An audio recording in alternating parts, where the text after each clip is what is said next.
C'était un doux après-midi d'été que je l'ai croisée pour la première fois. Je revenais du café et j'ai fait un détour par la place de la mairie pour profiter d'une petite balade en ville. En cette saison, la place est bondée de touristes. Je n'ai jamais compris pourquoi, d'ailleurs. C'est juste un petit village perdu sans intérêt. Au milieu de la foule, je la voyais distinctement, comme à part des autres, malgré le fait que ses habits la rendaient invisible aux yeux de la plupart des passants. Pourtant, elle n'avait vraiment rien d'exceptionnel. Cheveux bruns longs, yeux marrons, 1,20 m maximum, une petite robe jaune, des fleurs jaunes dans ses cheveux. Absolument rien d'intéressant, et pourtant, tout semblait terne chez elle. Aucun reflet dans ses cheveux, son teint semblait grisâtre. Je l'ai observé pendant un instant. Rien d'intéressant, si ce n'est que l'atmosphère autour d'elle. Plus je la regardais et plus je me sentais fatigué. J'étouffais un bâillement. À ce même moment, ses yeux qui ne voyaient que le vide s'éclaira soudain pour me regarder. Soudain, j'eus l'impression que son ombre avait changé. Pas elle, mais son ombre. Je me sentis mal à l'aise quand ses yeux rencontrèrent les miens. Un frisson me parcourut l'échine lorsqu'elle me sourit. Je détournai aussitôt le regard puis pressai le pas et me hâtai de rentrer chez moi. Je n'ai presque pas arrêté de penser à cette fille étrange de la journée. La nuit suivante, j'ai fait un rêve où j'étais constamment observé et épié. J'errais dans les rues, chez moi, partout où j'allais, j'avais l'impression de ne pas être en sécurité. À un moment, je me suis retrouvé dans un étrange endroit vide, tout noir. La seule lumière semblait venir de moi, si bien que la lumière éclairait à environ 50 cm et s'arrêtait assez brusquement. J'étais perdu dans ce monde, mais en même temps, j'avais l'impression que mon véritable chez-moi était ici. J'avais aussi l'impression d'être seul et en même temps, entouré de monde. Ce qui m'a fait sortir de ce rêve, c'était une main posée sur mon épaule et quelques mots. Bienvenue dans le monde des ombres, là où est ta place. Je me suis réveillé en sursaut, j'ai juste eu le temps de voir quelque chose quitter ma chambre en sautant de ma fenêtre.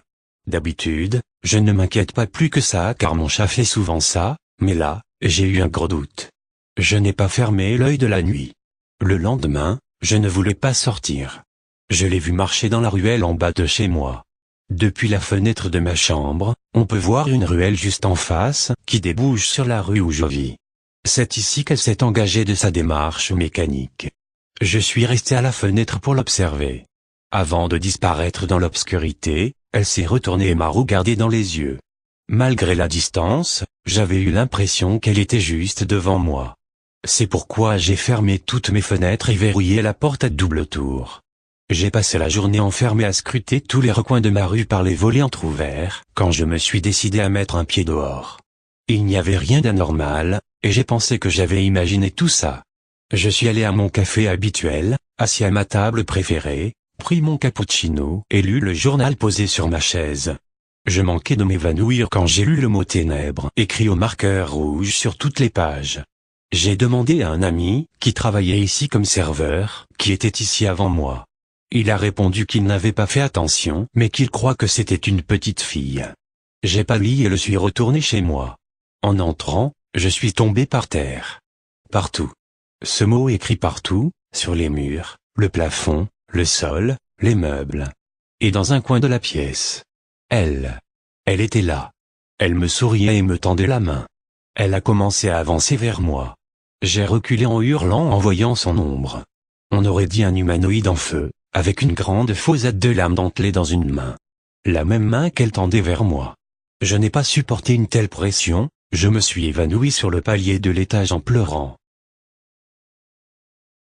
Je me suis réveillé sur le canapé de ma voisine. Elle m'a donné un café pour me remonter un peu et elle m'a demandé ce qui s'est passé. Elle est gentille et je sais que je peux lui faire confiance, je lui ai tout raconté. Elle a eu du mal à me croire mais elle sait que je ne suis pas du genre à mentir. Elle m'a donc hébergé quelques jours. Elle avait une pièce sans fenêtre dans son appartement. Elle a installé un matelas et m'a prêté son revolver de service, elle est inspectrice, ainsi que la clé de la chambre. La première nuit, elle dormait sur le canapé, qui était près de la pièce, afin de veiller au cas où. Rien. La deuxième nuit, je n'arrivais pas à m'endormir à cause d'un mauvais pressentiment. Elle a fait irruption dans la chambre. J'ai fait semblant de dormir jusqu'à ce qu'elle saisisse le revolver. À ce moment-là, j'ai remarqué son ombre. Des fils semblaient être rattachés à ses membres, comme une marionnette. Elle l'a contrôlé. Ma voisine appuya sur la gâchette au moment où je bondis hors de mon lit pour la déséquilibrer. La balle toucha mon oreille me causant cette plaie et m'assourdissant momentanément. J'eus du mal à la désarmer mais je réussis finalement. À ce moment, les fils rattachés à ses membres lui ont arraché son ombre et sont partis comme des serpents à qui on vient de lancer une torche. Elle est tombée dans mes bras, inerte. J'ai vérifié son pouls et j'ai réalisé qu'elle était décédée. Mais mon récit ne s'arrête pas là. En me retournant, je l'ai vue. Elle. Cette fille bizarre. Elle était dans le coin de la pièce le plus éloigné de la porte, ce qui m'aurait permis de m'enfuir, mais je ne l'ai pas fait. J'étais en colère. Elle l'avait tué de sang-froid, sans remords, et elle souriait. Je me suis jeté sur elle. Je me suis éclaté la tête contre le mur. En me retournant, je vis une sorte de brume noire très épaisse, qui reprenait lentement une forme humaine. Humaine. Ça me fait mal d'utiliser ce mot pour une créature qui ne l'est pas. Je tentai de nouveau l'expérience, mais je ne le pus. Mes pieds étaient ancrés dans le parquet comme s'il s'agissait de ciment. J'essayais d'en sortir, en vain. Ça ne sert à rien de lutter contre elle. Les murs de béton se sont presque instantanément couverts de mousse épaisse, puis d'herbes de montagne, et enfin de lierre. La plante rampante m'immobilisa les bras. Elle s'est approchée de moi, toujours en souriant. Ça fait longtemps que je ne me suis pas amusé. Voyons, quel sort vais-je bien pouvoir te réserver?